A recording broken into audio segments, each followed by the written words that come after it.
और चलिए कुछ अन्य खबरों का जिक्र करते हैं। एमपी कांग्रेस को एक और बड़ा झटका लगा है। 27 साल पुराने मामले में 3 साल की सजा के ऐलान के बाद कांग्रेस के राजेंद्र भारती की विधानसभा सदस्यता रद्द कर दी गई है।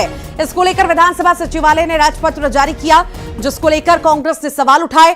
कांग्रेस का सीधा आरोप है कि सब कुछ बीजेपी के दबाव में किया गया और ये लोकतंत्र की हत्या है। राजेंद्र भारती की विधायकी जाने के बाद उसने ऊपरी अदालत में अपील, उनके पास जो है ऊपरी अदालत में अपील करने का मौका बाकी है। हालांकि अगर कोर्ट से राहत ना मिलने पर पूरी संभावना है कि दतिया में उपचुनाव हो।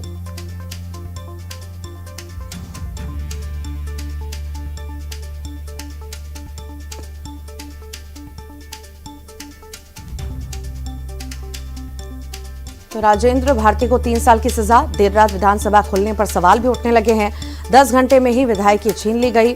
अब सवाल यही है कि क्या दतिया में उपचुनाव होगा, जैसी स्थितियां बनी हुई हैं और देखना होगा आने वाले वक्त में क्या कुछ होता है। फिलहाल अभी ऊपरी अदालत में अपील करने का मौका बाकी है राजेंद्र भारती के पास। अगर कोर्ट से राहत ना मिलने पर पूरी संभावना भी है दतिया में उपचुनाव हो। अब देखना होगा इस पूरे ही मामले में क्या कुछ होता है। फिलहाल 10 घंटे के अंदर विधायकी गई, उपचुनाव के पूरे कयास लगाए जा रहे हैं। 3 साल की सजा राजेंद्र भारती को सुनाई गई है। बता दें दतिया से विधायक हैं। 2023 में चुनाव हुए, नरोत्तम मिश्रा को हराया 8000 से ज्यादा वोटों से और विधायकी की गद्दी इन्होंने संभाली और अब इनकी विधायकी जा चुकी है। 3 साल की सजा इन्हें मिली है और अब कई तरह के आरोप प्रत्यारोप भी शुरू हो चुके हैं। अलग अलग तरह के तर्क और समय ना देने की बात भी कांग्रेस कर रही है और देर रात सचिवालय खुलने पर भी कांग्रेस सवाल उठा रही है।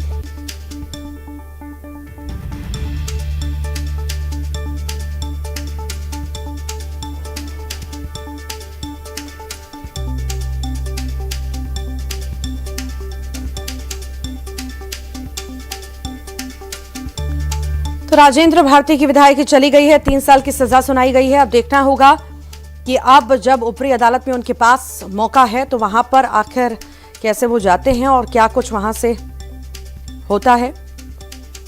ज्यादा जानकारी मिलेंगे, सहयोगी हमारे साथ वासु चौरे जुड़ गए हैं। वासु, राजेंद्र भारती को सजा सुना दी गई और कई सारे सवाल भी उस पर खड़े हो रहे हैं कि 10 घंटे में फैसला ले लिया गया, सचिवालय खुला, आखिर कैसे खुला, षड्यंत्र पूर्वक ये सब कुछ किया गया है, लोकतंत्र की हत्या की जा रही है, ये सारे आरोप कांग्रेस लगा रही है।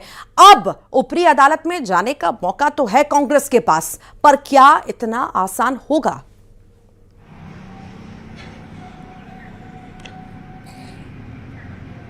बिल्कुल, देखिए कांग्रेस के ऊपर संकट के काले बादल जो है वो फिलहाल मंडराते हुए नजर आ रहे हैं। कांग्रेस के पास ऊपरी अदालतों में जाने का मौका है, ये बात बिल्कुल ठीक है और कांग्रेस उसके लिए तैयारी भी कर रही है। हमें जो जानकारी मिल रही है, विवेक तनखा समेत कांग्रेस के जो सीनियर एडवोकेट्स हैं उनकी टीम जो है वो अब तैयार हो चुकी है। इस पूरे मामले को स्टडी कर रही है और इसको कैसे बेहतर रूप से ऊपरी अदालतों में रखना है, इसको लेकर भी कांग्रेस ने जो मशक्कत है वो शुरू कर दी है। लेकिन इस सबके बीच मध्य प्रदेश का सियासी घटनाक्रम जो है वो अब तेज होता हुआ नजर आ रहा है, क्योंकि आने वाले समय में राज्यसभा के चुनाव भी होने हैं। ऐसे में एक के बाद एक कांग्रेस को ये 2023 के बाद से अब तक तीसरा बड़ा झटका जो है वो लगा है। निर्मला सप्रे भाजपा में चली गई, कांग्रेस की सीट टिकट से जीत कर आई थी।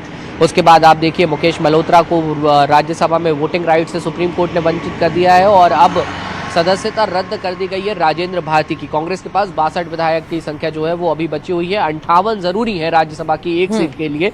यहाँ पर अब कांग्रेस को क्रॉस वोटिंग का डर सता रहा है। इससे इनकार भी नहीं किया जा सकता, क्योंकि उड़ीसा में, बिहार में इस तरीके के, हरियाणा में इस तरीके के हालात पहले भी बन चुके हैं। मध्य प्रदेश में भी क्रॉस वोटिंग और दल बदल का जो इतिहास है लगातार बने रहिए। शिवम शुक्ला जुड़ गए हमारे साथ बीजेपी से। बहुत स्वागत शिवम जी आपका। अब राजेंद्र भारती के पास ऊपरी अदालत में जाने का बस मौका है, पर इसी बीच आरोप कई सारे लगाए जा रहे हैं कांग्रेस के द्वारा। उनका कहना है कि बीजेपी के दबाव में सब कुछ हो रहा है, लोकतंत्र की हत्या है। देखिए, सबसे महत्वपूर्ण चीज है कि 1998 में अगर राजेंद्र भारती जी भ्रष्टाचार नहीं करते, 2012 में उन पर FIR नहीं होती, उसके पश्चात न्यायालय अगर उनको दोषी नहीं ठहराती तो भारतीय जनता पार्टी का कोई इसमें भूमिका रहती। लेकिन जब ये चीजें प्रमाणित तौर पर नजर आ रही हैं तो इसमें भारतीय जनता पार्टी का क्या लेना देना है।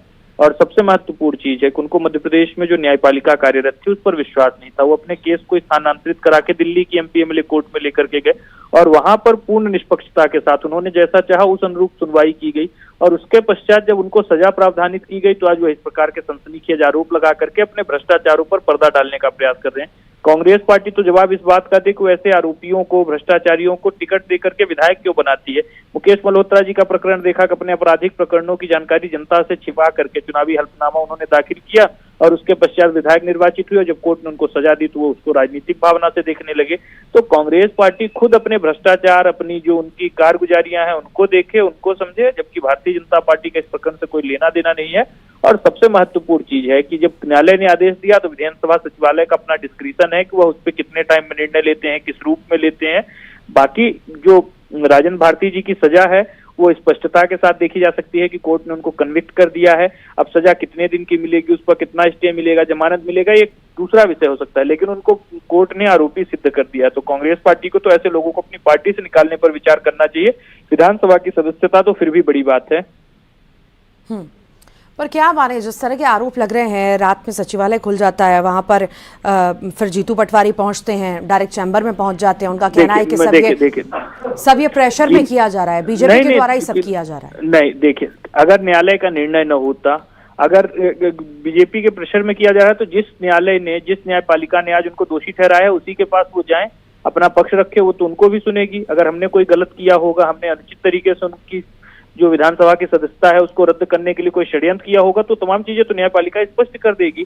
सबसे महत्वपूर्ण चीज है कि विधानसभा सचिवालय का अपना डिस्क्रिशन है। और जीतू पटवारी वहां किस हैसियत से गए थे, वहां रात में काम हो, आधी रात को काम हो, ये तो विधानसभा के सचिवालय का विषय है कि उसके अधिकारी कर्मचारी कब अपने काम को करते हैं, कब वहां पे चीजें ऑपरेशनल रहती है। कांग्रेस पार्टी सिर्फ और सिर्फ सनसनीखेज आरोप लगा करके भ्रष्टाचार के जो संगीन जो आज चीजें प्रमाणित हो गई हैं उनके विधायक के ऊपर, उस पर पर्दा डालने के लिए हर संभव तरीके से प्रयासरत है।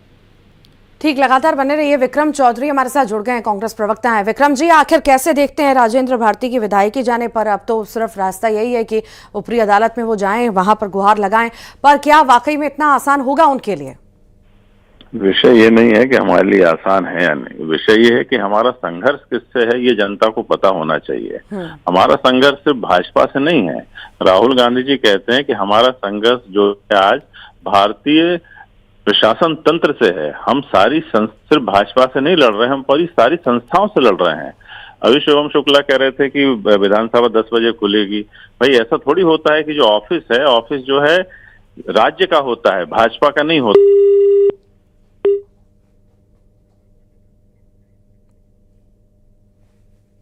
जी, फिर से जुड़ने का प्रयास करेंगे। विक्रम जी, संपर्क टूट गया है। अब शिवम जी, देखिए, सवाल वही आते हैं, वही आरोप लगते हैं कि आखिर इतने प्रेशर पॉलिटिक्स आखिर क्यों हो रही है, दबाव आखिर क्यों इतना हो रहा है, क्यों टारगेट किया जा रहा है हर वो कांग्रेस के नेता को जो लगता है कि जहां पर बीजेपी को मजबूत होना बाकी है। शायद हमारा संपर्क टूट गया है, फिर से जुड़ने का प्रयास करेंगे।